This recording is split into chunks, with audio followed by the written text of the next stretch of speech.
Bienvenue dans Selon les Écritures, que Dieu vous bénisse. Bien aimé, aujourd'hui on va parler des Écritures. Les Écritures vont parler elles-mêmes. On va parler d'un serviteur de Dieu selon les Écritures. C'est pourquoi on est dans le livre des Tites, chapitre 1, à partir de verset 6 jusqu'à verset 11. C'est là où on va partager pour se comprendre qui est serviteur de Dieu selon les Écritures. On n'est pas là pour attaquer les autres. On parle seulement des serviteurs selon ce qui est écrit. On n'attaque personne, on ne s'en prend à personne. Dans le livre de Tites, chapitre 1, à partir du verset 6, on lit au nom de Jésus-Christ. S'il se trouve quelques hommes irréprochables, maris d'une seule femme, ayant des enfants fidèles, qui ne soient ni accusés de débauche, ni rebelles.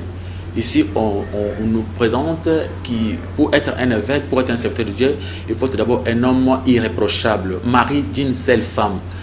Si on trouve quelqu'un avec plusieurs femmes, il n'est pas digne d'être serviteur de Dieu.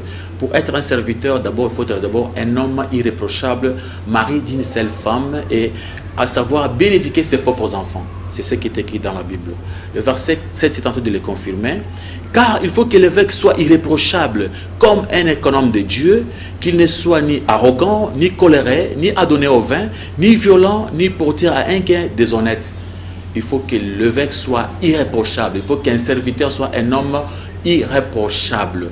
Irréprochable, qui ne soit pas violent, coléré, qui ne soit colérique, qui ne soit pas adonné au vin, un ivrogne. Tout ça, on est en train d'interdire pour ceux qui sont appelés serviteurs de Dieu, donc le service de servir l'Éternel. Le verset 9 est en train de dire qu'il s'attache à la vraie parole telle qu'il a été enseigné, afin d'être capable d'exhorter selon la sainte doctrine et de réfuter les contradicteurs.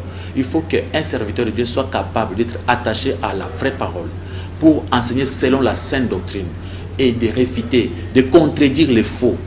S'il y a un serviteur qui ne parvient pas à contredire les faux serviteurs, il n'est pas digne.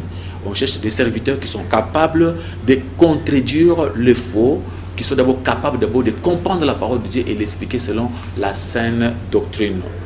Verset 10, la Bible dit ceci: il y a en effet, surtout parmi les circoncis, beaucoup de gens rebelles, des vains discoureurs et des séducteurs.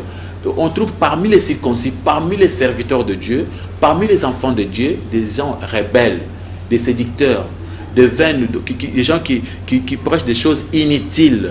On dit ceci, des vains discoureurs. Donc, des gens inutiles qui ne prêchent pas la parole de Dieu, mais qui prêchent pour leurs propres intérêts. Verset 11 est entendu dans le verset 11, auquel il faut fermer la bouche. Il bouleverse des familles entières en enseignant pour un gain déshonnête ce qui ne doit pas être enseigné.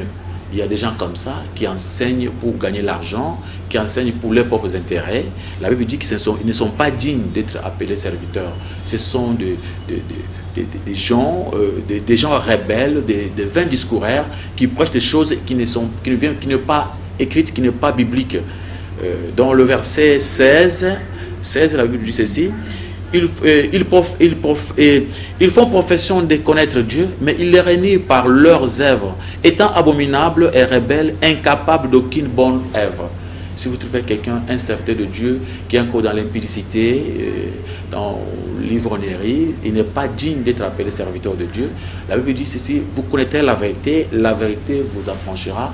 Si le Fils vous affranchit, vous serez réellement libre. On est tenté de montrer aux enfants de Dieu de connaître qui est serviteur de Dieu. Selon la Bible, il faut qu'il soit un homme irréprochable. Et si on vous trouve dans la vie de débauche, de l'impudicité, vous n'êtes pas digne d'être appelé serviteur. C'est pourquoi aujourd'hui on voit des gens, je parle de serviteurs selon la Bible, selon les Écritures. Aujourd'hui, on entend parler des soi-disant hommes de Dieu impudiques qui sont en train d'engrosser des filles d'autrui, qui sont même avec des femmes mariées. Ce ne sont pas des vrais serviteurs de Dieu.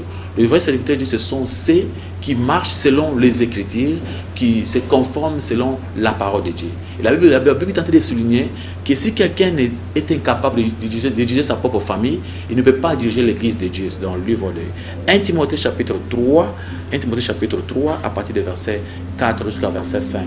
Si quelqu'un est d'abord incapable de diriger sa propre maison, sa propre famille, comment il peut diriger l'Église de Dieu? On demande à un serviteur de Dieu d'être d'abord capable d'éduquer ses propres enfants et d'être capable de marcher avec sa femme et avoir seulement une femme.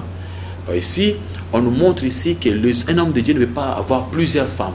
Et si on vous trouvez quelqu'un qui est polygame, avec plusieurs femmes, et selon les Écritures, il n'est pas serviteur de Dieu. Et s'il n'est pas serviteur de Dieu, il y a des camps. À part les camps de Dieu, il y a les camps de Satan. C'est pourquoi Dieu est tenté de montrer ici, de faire attention, qu'un homme de Dieu doit être capable de réfuter les faux, de démontrer aux enfants de Dieu que là-bas il y a les faux, de faire ouvrir les yeux des enfants de Dieu. Parce que la parole de Dieu, c'est la vérité. Jésus-Christ a dit dans le Jean chapitre 17, verset 17, « Sanctifie-le par ta parole, car ta parole est vérité. » Alors nous devons chercher à sanctifier les enfants de Dieu par la parole. Mais les faux, souvent, ils n'aiment pas qu'on parle de pareilles choses. Et parce qu'ils se trouvent dans ces choses-là, ils cherchent à combattre le vrai serviteur, les gens qui disent la vérité. Je fais ceci, tout ça pour vous amener à comprendre qui est serviteur de Dieu et qui ne l'est pas. Et tous les impudiques, les ivrognes ne sont pas des serviteurs selon les Écritures. Si vous trouvez quelqu'un, un serviteur de Dieu avec des concubines, il n'est pas digne d'être appelé serviteur de Dieu. Bien aimé, que Dieu vous bénisse. Vous avez bien compris la parole d'aujourd'hui. On a parlé d'un serviteur de Dieu qui est serviteur de Dieu selon les Écritures. On était dans le livre de Tite chapitre 1, verset 6 jusqu'au verset 12, 15, verset 16. Vous avez bien compris. Que Dieu vous bénisse. À la prochaine occasion, on va encore en parler. Que Dieu vous bénisse. Bye bye.